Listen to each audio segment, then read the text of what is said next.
আজকে আমরা জানবো ২০২৫ সালে মুক্তি পাওয়া রঘু ডাকাত সিনেমার সম্পর্কে। তো আর কথা না বাড়িয়ে চলো আমরা খুবই সংক্ষেপে এই সিনেমাটা দেখে আসি। তো সিনেমার শুরুতেই আমরা দেখতে পাই একজন ধর্মীয় গুরু কিছু বাচ্চাদের গল্প বলছে। অনেক বছর আগে সিপাহী বিদ্রোহের পরে এই বাংলার চাষিরা নীল চাষ করা শুরু করে। তখন নীলের অনেক চাহিদা ছিল এবং অনেক দাম ছিল। কিন্তু ব্রিটিশ শাসক এবং স্থানীয় জমিদাররা মিলে নীল চাষের জন্য অনেক জায়গা জমি লিখেন আর কৃষকদের উপরে অত্যাচার করা শুরু করে স্থানীয় ব্রিটিশ প্রতিনিধি ডনকন। ঠিক তেমনি ডনকন এক বয়স্ক লোককে চাবুক দিয়ে মারতে থাকে। সেই লোকটি বলে সে আসছে। এইটা শুনে ডনকন তাদের মধ্যে একজন লোককে জিজ্ঞেস করে সে কার কথা বলছে। তখন সে লোকটি জানায় সবাই তাকে মা কালের বেটা বলে জানে। অন্ধকারে আসে, ধ্বংসলীলা চালিয়ে আবার অন্ধকারেই চলে যায়। ডঙ্কন এসবের তোয়াক্কা না করে সেই বয়স্ক লোককে চাবুক দিয়ে মারতে থাকে। এমন সময় একদল ডাকাত এসে ডঙ্কনের লোকের উপরে আক্রমণ চালিয়ে দেয়। ডাকাতদের সর্দার আবার ডঙ্কনকেও ছেড়ে কথা বলে না। তখন ডঙ্কন জিজ্ঞেস করে কে তুই। সর্দারের সাইড থেকে এক মহিলা ডাকাত বলে গরিব নিরীহ মানুষদের রক্ষাকর্তা। অন্য পাশ থেকে আরেক লোক বলে নীল শোষকদের ত্রাস। এবার মাঝখান থেকে সর্দার এসে বলে আমার নাম রঘু ডাকাত। এরপর ডঙ্কনকে রশির সাথে বেঁধে নির্যাতিত কৃষককে চাবুক মারতে বলে। তখন ডঙ্কন জানায় এর ফল কিন্তু ভালো হবে না। রঘু ডাকাত তখন বলে দেখা যাবে। এরপরে সেই কৃষক ডনকনকে চাবুক মারতে থাকে। রঘু ডাকাত তখন সেই কৃষকদের মুক্তি করে আবার অন্ধকারেই চলে যায়। এরপরে সিনে আমরা দেখতে পাই দুর্গাপুরের রাজা অহেন্দ্র বর্মাকে। তার সামনে ডানকনের লোকজন আসলে অহেন্দ্র বর্মা রেগে সেই লোকগুলোকে মেরে ফেলে, কারণ তাদের সামনে ডনকনকে অপমান করা হয়েছে, আবার সব কৃষকদেরও মুক্তি করে ফেলেছে। তাদেরকে মেরে অহেন্দ্র বর্মা এক নায়েবকে জিজ্ঞেস করে এই রঘু ডাকাত কে, কই থাকে। তখন সে নায়েব বলে হয়তো জঙ্গলে থাকে। অহেন্দ্র বর্মা এবার বলে এই রঘু ডাকাতকে এবার শেষ করতে হবে। সে অনেকবার বাধা হয়ে এসে গ্রামের মানুষজন তাকে পেয়ে আমাদের ঠিক মতো নীল এবং খাজনা দিতে চাচ্ছে না, যেটা কিনা ঠিকঠাক মতো আবার ব্রিটিশ শাসকের কাছে দিতে পারছি না। যদি সে ডাকাত হয় তাহলে আপদ, আবার যদি সে বিপ্লবী হয় তাহলে বিপদ। এবার বলে রঘু ডাকাতকে এবার সরানো দরকার, তবে সরানো সহজ হবে না। সবাই তাকে মা কালীর বেটা বলে জানে। এটা শুনে অরণ্য বর্মা হেসে বলে মা কালীর বেটা, তাতে কি হয়েছে, দেখা যাবে। ওইদিকে রঘু ডাকাতের দল আস্তানায় ফিরে আসলে ডাকাত মায়ের সাথে রঘু ডাকাত সহ সবাই উৎসবে মেতে ওঠে। এরপর সিন চেঞ্জ হয়, আমরা দেখতে পাই ব্রিটিশ বাংলা শাসক জন ফার্গুসনকে। সে বাংলা সব জমিদারের সাথে মিটিং এ বসে জানায় বাংলা থেকে অহেন্দ্র বর্মা ঠিকঠাক মতো খাজনা আর নীল দিচ্ছে। আমার সবার থেকে ঠিকঠাক মতো খাজনা এবং নীল চাই, এগুলো আমাকে ইংল্যান্ডে নিয়ে যেতে হবে। তখন এক রাজা বিরোধিতা করে বলে আপনি খাজনার পরিমাণ এত বাড়িয়েছেন যে সাধারণ কৃষক না খেয়ে মরছে, তারা খাজনা দিতে পারছে না, তাই এর মান আপনি কমিয়ে দেন। সে রাজার কথা শুনে জন ফার্গুসন রেগে যায় এবং সেখানে তাকে মেরে ফেলে। আর সেই সাথে সবাইকে জানিয়ে দেয় যদি ঠিকঠাক মতো খাজনা দেওয়া না হয় তাহলে তার অবস্থা এই রাজার মতোই হবে। পরের দিন এক পাগল, যে কিনা সব সময় বাইরে থেকে খবর এনে রঘু ডাকাতের কাছে নিয়ে আসে, সে এসে বলে কৃষকরা তাদের নীল অহেন্দ্র বর্মার গোডাউনের দিকে নিয়ে যাচ্ছে, আমি নিজ চোখে দেখেছি। হঠাৎ গোডাউনে এরকম নীল মজুত করার ব্যাপারটা রঘুকে ভাবায়। সে সহ তার দল যাওয়ার জন্য প্রস্তুতি নেয়। সেই দিন আবার গরিবদের মাঝে ধন সম্পদ বিলিয়ে দিতে থাকলে এক কৃষক জানায় আমাদের এসব লাগবে না, আমাদের গ্রামকে বাঁচান, দালালরা মেয়েদের তুলে নিয়ে যাচ্ছে। এটা শুনে রঘু জিজ্ঞেস করে কোন গ্রাম। লোকটি জানায় মহাদেবপুরের গ্রাম। গ্রামের কথা শোনা মাত্র রঘু, তার মা গুঞ্জা এবং তার দলবল নিয়ে বেরিয়ে পড়ে সে গ্রামের উদ্দেশ্যে। তারপর গ্রামে পৌঁছে দালালদের সাহায্য করে দালালদের সামনে রঘু ডাকাত জানায় বাংলায় কোনো অত্যাচার জুলুম চলবে না। এটা বলে দালালদের বেঁধে নিয়ে যেতে থাকলে গ্রামবাসীরা রঘুর জয়ধ্বনি দিতে থাকে। সেই দিনের গ্রামে কৃষকরা রাস্তা দিয়ে হাঁটলে এক সাধু বাবা কৃষকদের জিজ্ঞেস করে রুদ্রপুর গ্রাম কত দূর। লোকগুলো তখন জানায় অনেক দূর, সাথে বলে দেয় এই রাস্তায় বেশিক্ষণ থাকবেন না, এলাকাটা ডাকাতের অভয়ারণ্য। ডাকাতের কথা আসতেই সাধু বাবা জিজ্ঞেস করে তোমরা কি রঘু ডাকাতের কথা বলছো।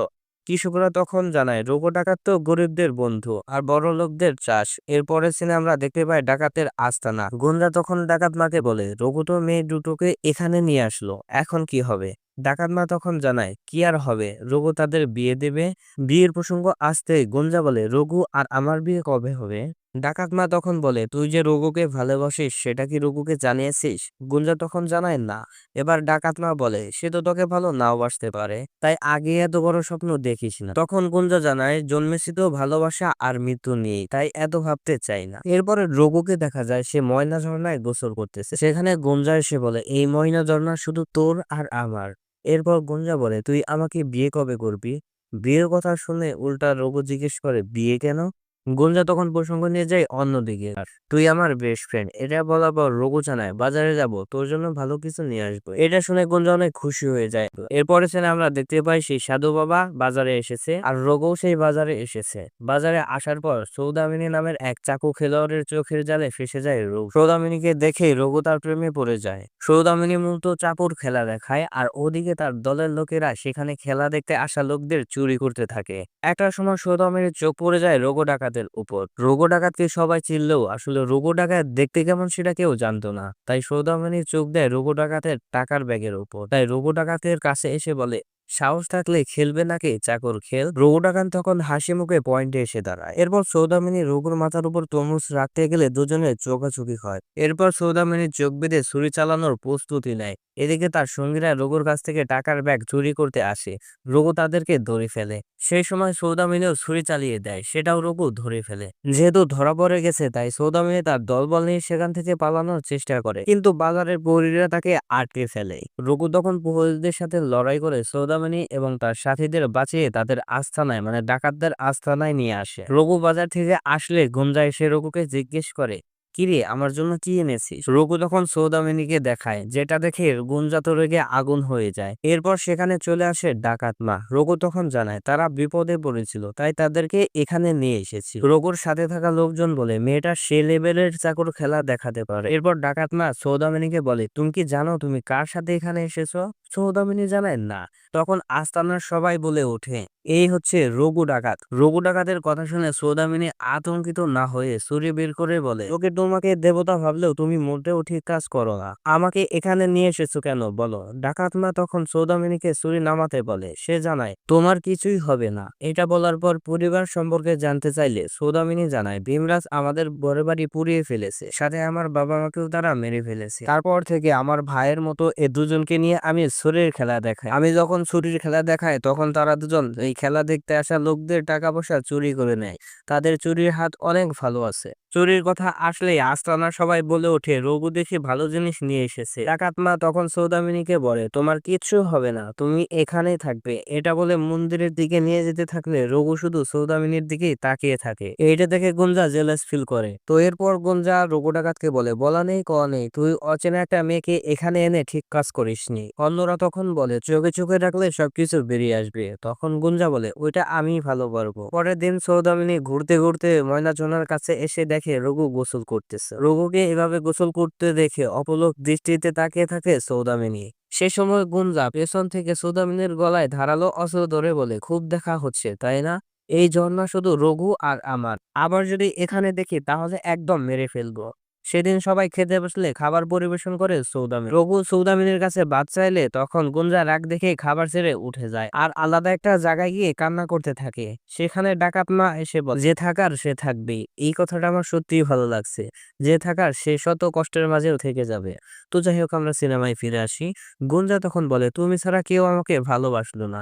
এরপরে সিনে আমরা দেখতে পাই অহেন্দ্র বর্মাকে। ভীমরাজ তখন অহেন্দ্র বর্মাকে বলে, আমরা ডাকাতদের আস্তানা পেয়েছি। এটা শুনে অহেন্দ্র বর্মা বলে, তাহলে আমাদের বন্ধু রঘুর বিশ্বাস নিয়ে খেলছে। সেই দিনই আবার অহেন্দ্র ধরে ফেলে রঘুর কাছের সেই পাগলকে, যে কিনা সমস্ত খবর রঘুকে দিত। অহেন্দ্র বর্মার লোকজন তাকে খুব টর্চার করে। এরপর জনসমক্ষে ফাঁসির নির্দেশ দেয়। এই কথাটা রঘুর কান পর্যন্ত পৌঁছে যায়। এরপর আমরা একটা ফ্ল্যাশব্যাক দেখি। রঘু ছোটবেলায় ফজলু পাগলের সাথে বাবার বিদ্রোহী ভাষণ শুনছিল। ওই বিদ্রোহী ভাষণ দেওয়ার কারণে অহেন্দ্র বর্মা ছোট রঘুর সামনে তার বাবাকে ফাঁসিতে ঝুলিয়ে দেয়। ছোট্ট রঘু বাবাকে বাঁচানোর জন্য প্রাণপণ চেষ্টা করে, কিন্তু বাঁচাতে পারে না। ডানকন আবার রঘুকে টর্চার করে সেই নীলের মধ্যে ফেলে দেয়। এরপর ফ্ল্যাশব্যাক শেষ হলে রঘু বলে, এই বাংলায় আর কেউ ফাঁসিতে ঝুলবে না। এর মধ্যেই ফাঁসি দেওয়ার জন্য ফজলু পাগলকে ফাঁসির মঞ্চে আনা হয়। সেখানে উপস্থিত হয় অহেন্দ্র বর্মা ও ডঙ্কন। লোকেরা তখন বলা বলি করতে থাকে, রঘু কি ফজলুকে বাঁচাতে আসবে না?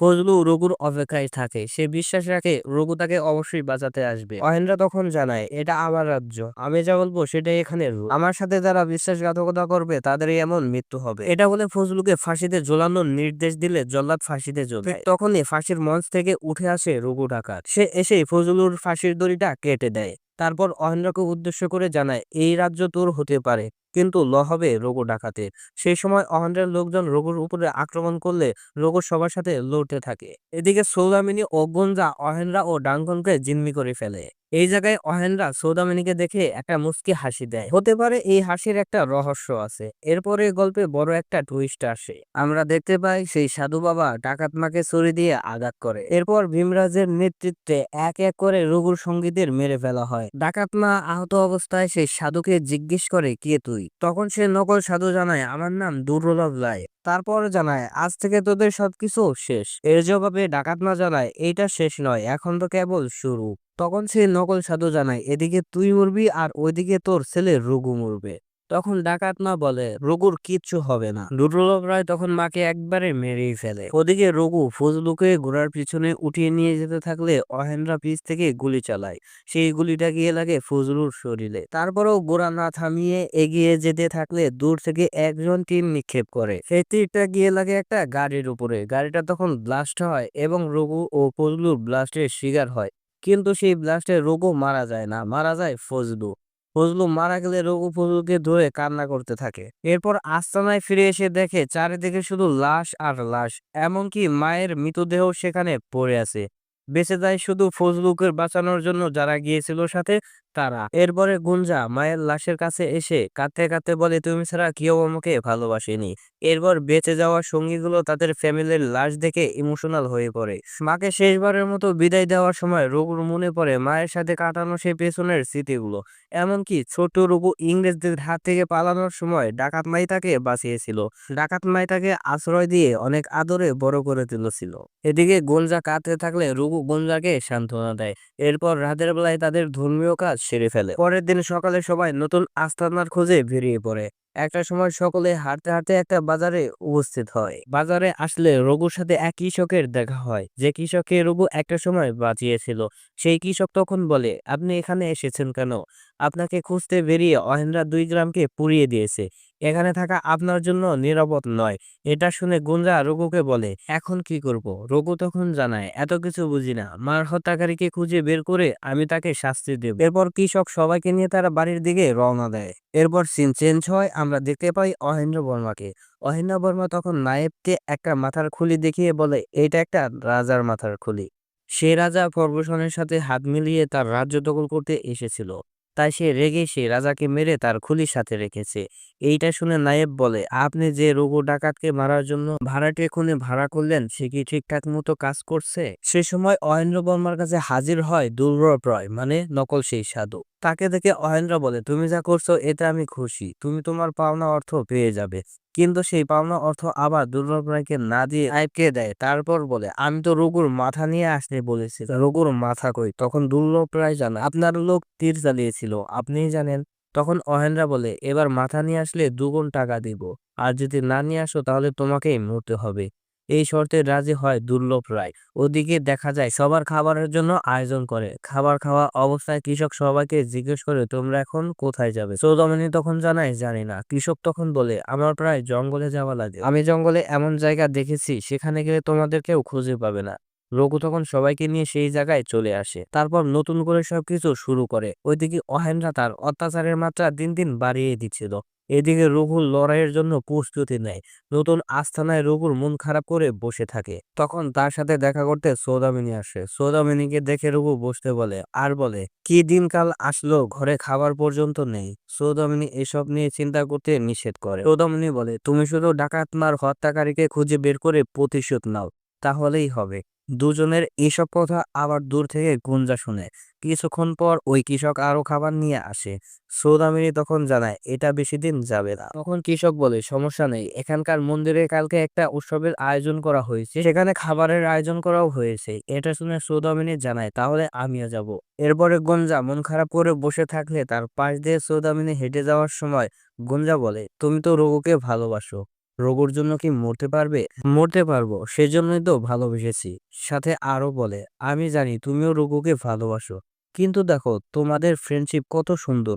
রঘু যে কোনো বিপদে পড়লে তুমি আগে এগিয়ে যাও, এমনটা কজনে করে বলো? সৌদামিনী এসব বলার পর জানায়, রঘুকে মারার জন্য ডাকাতমার সেই হত্যাকারী কিন্তু খুঁজছে। সেদিন কৃষক বাড়ি ফেরার পথে তাকে কেউ ফলো করে। কৃষক বাড়ি ফিরে দেখে তার ফ্যামিলিকে জিম্মি করা হয়েছে। এটা আবার লুগুর লোকেরাও দেখে ফেলে। এরপরের সিনে আমরা অহেন্দ্রকে দেখতে পাই। সে নীল দিয়ে গোসল করতে থাকলে সেখানে প্রহসন এসে বলে, রঘুকে কি মারা হয়েছে? অয়নরা জানায়, জানতে পারবেন কিছুক্ষণ পর। আপনার দরকার খাজনা আর নীল, এইসব ঠিকঠাক মতো পেলেই তো হচ্ছে, তাই এইসব নিয়ে চিন্তা বাদ দেন। পরের দিন সৌদামিনী আর গুঞ্জার মন্দিরে আসলে দুর্লভ রায় তাদেরকে আটকে ফেলে। তারপর জানায়, ডাকাত মাকে মেরে ফেলেছি, এবার তোদের পালা। এইটা বলে যে তাদের মারতে যাবে, তখনই রঘু হুঙ্কার দিয়ে উঠে। আসলে রঘু আগে থেকে মন্দিরে ছিল। রঘু নতুন রূপে ফিরে দুর্লভ রায়ের গাড় থেকে মাথা আলাদা করে ফেলে। তখন মন্দিরে আসা মানুষজন জানায়, কে বলেছে রঘু ডাকাতের সাথে কেউ নেই? আমরা রঘু ডাকাতের সাথে আছি। এইসব কথা বলে রঘু ডাকাতের নামে জয়ধ্বনি দিতে থাকে। এরপর ভীমরাজ অহেনরার কাছে দুর্লভ রায়ের মাথা নিয়ে হাজির হয়। অহেনরা দুর্লভ রায়ের ছিন্ন বিচ্ছিন্ন মাথা দেখে আতঙ্কিত হয়ে ওঠে। তারপর নায়েবকে বলে, সকল খাজনা নীল ফরগুসনের কাছে পাঠাতে হবে। সবাই কি খাজনা ক্লিয়ার করেছে? নায়েব জানায়, নবাবপুরের রাজা বিক্রম রায়টা এখনো বাকি আছে। অহেনরা বিক্রম রায়কে ডেকে আনতে বলে। এর মধ্যে বিক্রম রায় এসে জানায়, আগামীকাল আমার মেয়ের বিয়ে, খাজনা রেডি আছে। বিয়ে শেষ হলে আপনার কাছে খাজনা পাঠিয়ে দেব। এরপর বিয়ের নিমন্ত্রণ কার্ড নায়েবের হাতে তুলে দেয়। এরপর সেটা পরে অবাক হয়ে যায় নায়েব, কারণ সেই পত্রটা বিয়ের ছিল না, সেটা ছিল রঘু ডাকাতের অগ্রিম বার্তা। রঘু ডাকাত চিঠির মাধ্যমে জানায়, আগামীকাল বিক্রম রায়ের মেয়ের বিয়েতে ডাকাতি করতে আসবে, সে সমস্ত ধন সম্পত্তি নিয়ে নেবে। এই চিঠি পেয়ে বিক্রম রায় টেনশনে পড়ে যায়। বিক্রম রায় তখন অয়েনরাকে কিছু একটা করতে বলে। অয়েনরা জানায়, বিয়েতে ভীমরাজের সৈন্যরা থাকবে, আপনি নিশ্চিন্তায় থাকতে পারেন, সেখানে কিচ্ছু হবে না। বিয়ের দিন চলে আসলে বিক্রম রায় তার মেয়ের বিয়ে ঠিকঠাক ভাবে সম্পন্ন করে। কিন্তু রঘু ডাকাত আসে না, তাই বিক্রম রায় বলে রঘু ডাকাত অহেনরাকে ভয় পেয়ে। কিন্তু কিছুক্ষণ পর রঘু ডাকাত তার দলবল নিয়ে সেখানে হাজির হয়। তখন বিক্রম রায় আতঙ্কিত হয়ে পড়ে আর বলে, তোমরা আমাদের কিচ্ছু করতে পারবে না, এখানে ভীমরাজের সৈন্যরা আছে। কিন্তু দেখা যায় সৌদামিনীর সঙ্গীরা আগে ভীমরাজের সৈন্যদের দুটোর সাথে বিষ মিশিয়ে খাইয়ে মেরে ফেলেছিল। এরপর রঘু ধন সম্পদ লুট করে ফেলে। তারপর মা বোনদের সৈন্য চালে বিক্রম রায়ের বউ বলে, আমরা কি করেছি, আমাদের মাফ করে দাও। রঘু তখন জানায়, আমি বোনদের উপরে কখনো হাত তুলিনি, আপনারা কিছুই করেননি, যা করেছে এই বিক্রম রায় করেছে। গরিবদের অর্থ সম্পদ লুট করে বিশাল ধন সম্পদ করে তুলেছে, কৃষকদের জমি কেড়ে নিয়ে নীল চাষ করেছে, এতে কৃষকরা না খেয়ে মরে যাচ্ছে। এসব বলার পর রঘু এবার বলে, ডাকাতের সব অর্থ আমি গরিবদের মাঝে বিলিয়ে দেব, যাতে তারা না খেয়ে মারা না যায়। এসব কথা শুনে বিক্রম রায়ের স্ত্রী তার স্বর্ণ খুলে রঘু ডাকাতের কাছে দেয়। তার দেখা দেখি অন্যরা সবাই তাদের গহনা খুলে রঘু ডাকাতের কাছে দিতে থাকে। এখানে দুটো বাচ্চা মেয়েও দিতে চাইলে তাদের কাছ থেকে নেয় না। তারপর নতুন বউয়ের স্বর্ণ খুলে দিতে চাইলে রঘু ডাকাত বলে, আমার বোন শ্বশুর বাড়ি যাবে স্বর্ণ ছাড়া, এটা আমি কখনোই চাই না। তারপর বরকে জানায়, আমার বোনকে তুমি দেখে রাখবে। এমনকি রঘু দুজনকে নিজের হাতে বিদায় করে। অন্যদিকে ভীমরাজ কিছু করতে না পারলে তার উপরে চরম রাগ দেখায় অহেনরা। ভীমরাজ বলে, এবারের মতো ক্ষমা করে দেন। অহেনরা আরো বেশি রাগ দেখায়, সাথে বলে, এবার যদি রঘু ডাকাতের মাথা না পায় তাহলে তোমার মাথা থাকবে না। সে সময় রঘু ডাকাত বিক্রম রায়ের অর্থ সম্পদগুলো লুট করে গরিবের মাঝে বিলিয়ে দিচ্ছিল।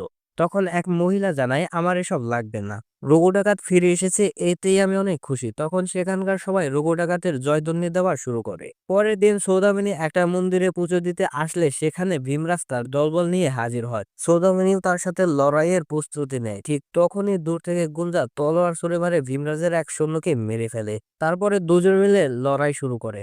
এক সময় ভীমরাজ সৌদামিনীকে মেরে অজ্ঞান করে ফেলে, অন্যদিকে রঘু দলবল নিয়ে আসতে থাকে। এ থেকে সৌদামিনীকে অজ্ঞান করে ফেললে গুঞ্জার মাথা গরম হয়ে যায়। সে ভীমরাজের সাথে লড়াই করতে থাকে, কিন্তু তার সাথে পেরে ওঠে না। ভীমরাজ গুঞ্জাকে মেরে সৌদামিনীকে উঠিয়ে নিয়ে যায়। এর মধ্যে রঘু চলে আসলে সে দেখে গুঞ্জা আহত অবস্থায় পড়ে আছে। গুঞ্জা জানায়, তারা সৌদামিনীকে ধরে নিয়ে গেছে নীলকুঠিরে, তুই সৌদামিনীকে বাঁচা। কিন্তু রঘু গুঞ্জাকে বাঁচানোর চেষ্টা করে, কিন্তু গুঞ্জা জানায়, আমার আর সময় নেই। গুঞ্জার সময় শেষ হওয়ার আগে সে রঘুকে একটা কথা জিজ্ঞেস করে। গুঞ্জা বলে, তুই কি আমাকে কখনো ভালোবেসেছিলি? এই কথা বলার সাথে সাথেই গুঞ্জা মারা যায়। গুঞ্জাকে হারিয়ে রঘু কান্নায় ভেঙে পড়ে। ওদিকে নীলকুঠিরে ডঙ্কন তার লোকজন নিয়ে কৃষকদের উপরে অত্যাচার করতে থাকে। একসময় রঘু ডাকাত তার দলবল নিয়ে সেখানে হাজির হয়। সেখানে ভীমরাজকে মারতে থাকে রঘু ডাকাতের সহকারী কালো সর্দার।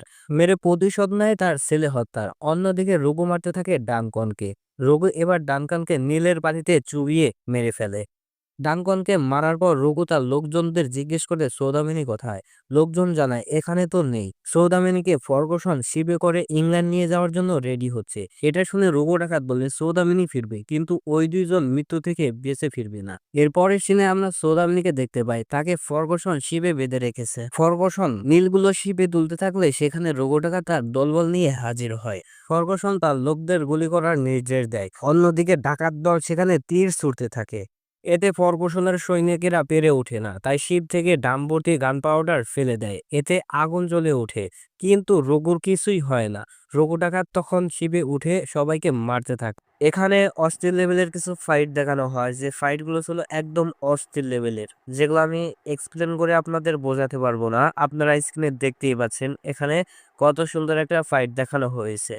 এমনকি এবার সৌদামিনীকেও উদ্ধার করে। এরপর শুরু করে দুজনে মিলে লড়াই। এরপর রঘু ডাকাত ফরগুসনের মুখোমুখি। রঘু ফরগুসনকে মারলে ফরগুসন জানায় আজ তোরা সবাই মরবি। রঘু তখন ফরগুসনকে বলে বাঁচা মারা সবই উপরওয়ালার হাতে, তবে আমার বিধানে আজ তুই মরবি। এটা বলে রঘু ফরগুসনকে সেখানেই মেরে ফেলে। ঠিক তখনই রঘুর পিছন থেকে তরল চালিয়ে দেয় অহেন্দ্র বর্মা। তারপর জানায় এই রুদ্রাপুরের একমাত্র গড হচ্ছি আমি। এটা বলে রঘুকে অনেক টর্চার করতে থাকে আর বলে আজ তোরা সবাই মরবি। তোরা সবাই পায়ের তলায় ছিলি আর পায়ের তলায় যেসব শুনে সৌদামিনী রেগে অহেন্দ্র বর্মাকে মারতে আসে। এরপর অহেন্দ্র বর্মা জানায় এই রঘু ডাকাত আসলে কাউকে বাঁচাতে পারেনি। আমি তার বাপকে মেরে ফেলেছি, তার মাকেও মেরে ফেলেছি এবং ফজলুকেও মেরে ফেলেছি, সাথে গুঞ্জাকেও মেরে ফেলেছি। এই রঘু ডাকাত আসলে কাউকে বাঁচাতে পারেনি। তখনই রঘু উঠে আর অহেন্দ্রার শরীরে তীর ঢুকিয়ে দেয়। তারপর অহেন্দ্র বর্মাকে মারতে মারতে বলে আমি আমার বাবার কাছে একজন রঘু, আমি ডাকাত মায়ের ছেলে রঘু, আমি ফজলু ভাইয়ের রঘু এবং আমি গুঞ্জার রঘু,